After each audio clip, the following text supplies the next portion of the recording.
با سلام.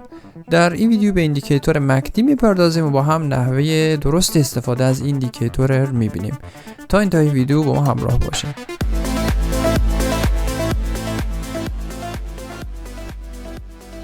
هر ایندیکیتوری که ما در تریدینگ ویو استفاده میکنیم و با استفاده از اون ایندیکیتور استراتژی طراحی میکنیم باید متناسب با ذات ایندیکیتور باشه.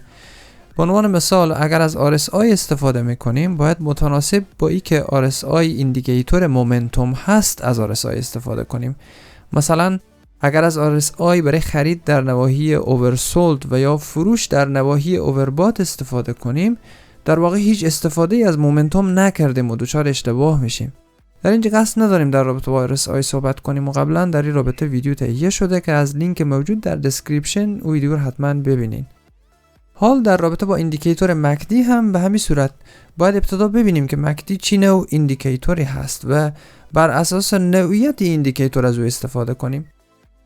ایندیکیتور مکدی از 3 عنصر مکدی لاین، سیگنال لاین و هیستوگرام تشکیل شده. مکدی لاین که با حالت پیشفرض به رنگ آبی نشون داده میشه از تفاوت بین مووینگ اوریج 26 و 12 به دست میایه و در واقع مشابه حالتیه که شما دو مووینگ اوریج 12 و 26 روی چارت داشته باشین و وقتی که تفاوت بین این دو مووینگ اوریج 0 باشه در واقع به این معنا هست که این دو خط در یک نقطه قرار دارن.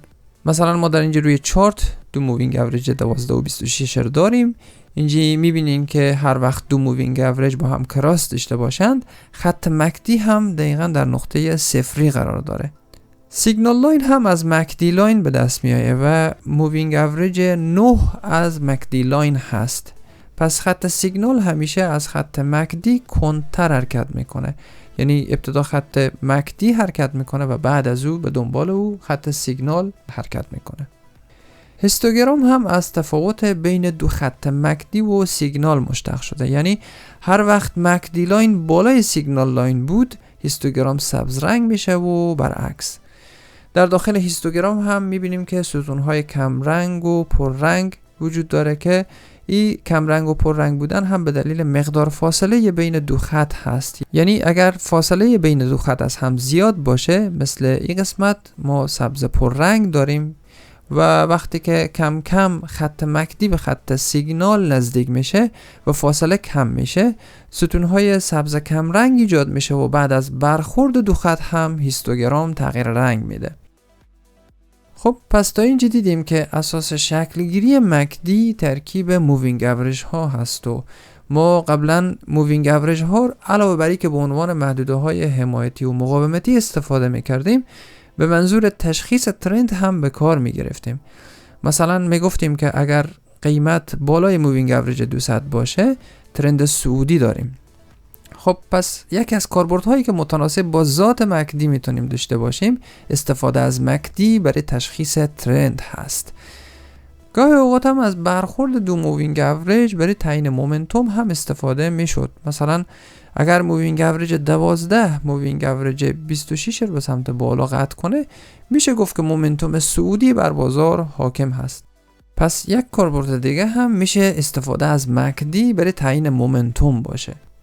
تا اینجا نتیجه میگیریم که استفاده ما از مکدی باید تحت دو هدف تشخیص ترند و یا تعیین مومنتوم باشه تا استفاده ما متناسب با ذات ایندیکیتور باشه و به نتیجه بهتری برسیم.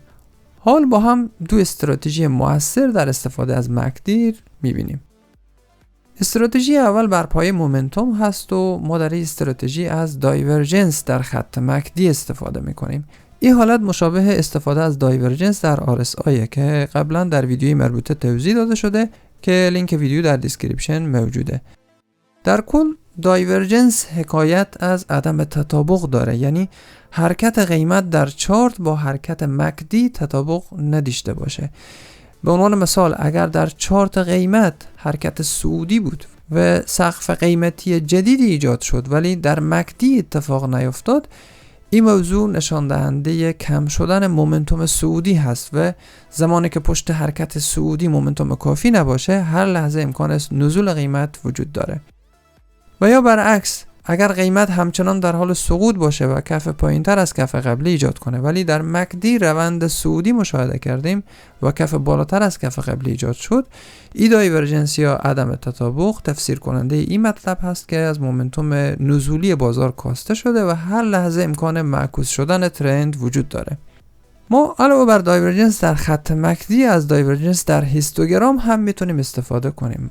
مثلا در این قسمت میبینیم که قیمت در حال سقوطه، ولی هم در خط مکدی و هم در هیستوگرام کف بالاتر از کف قبلی ایجاد شده و در ادامه هم میبینیم که ترند معکوس میشه و حرکت صعودی شروع میشه. استراتژی دوم بر پایه ترند هست، به این صورت که از شیب موجود در خط سیگنال استفاده میکنیم تا جهت کلی ترند به دست بیایه. بهتره که این تشخیص ترند در تایم فریم های بالاتر صورت بگیره.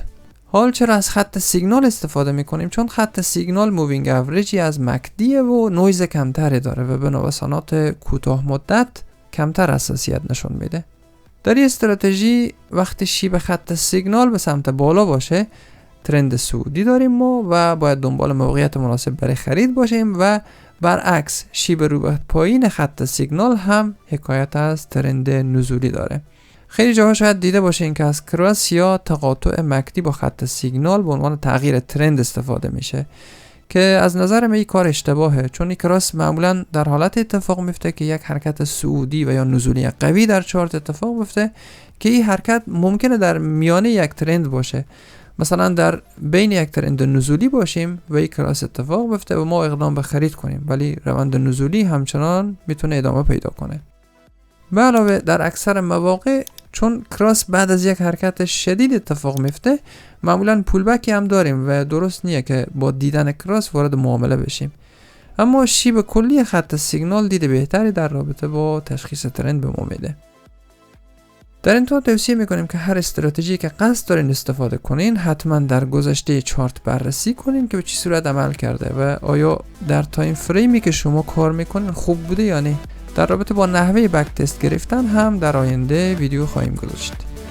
امیدواریم که از مطالب این ویدیو هم استفاده کرده باشین. با آرزوی موفقیت و دیدار شما در آموزش‌های بعدی.